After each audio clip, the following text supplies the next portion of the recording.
पानी है, एक बोतल है। इस बोतल को मैं पानी के अंदर दाखिल करूंगी।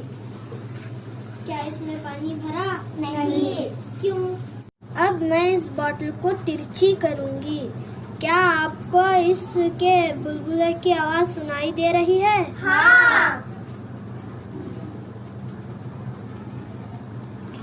क्या ये क्या है? ये क्या है? ये हवा है। हवा इसमें बुलबुलों की शक्ल में खारिज हो रही है। क्या हो रही है? खारिज हो रही है। और पानी अंदर जमा हो रहा है। क्या हो रहा है? जमा हो रहा है। पहले क्यों खाली थी ये बोतल? क्योंकि उसमें हवा थी। क्यों इसमें हवा? क्या थी इसमें? हवा थी। तो इस तजुर्बे से हमें क्या मालूम हो रहा है? हवा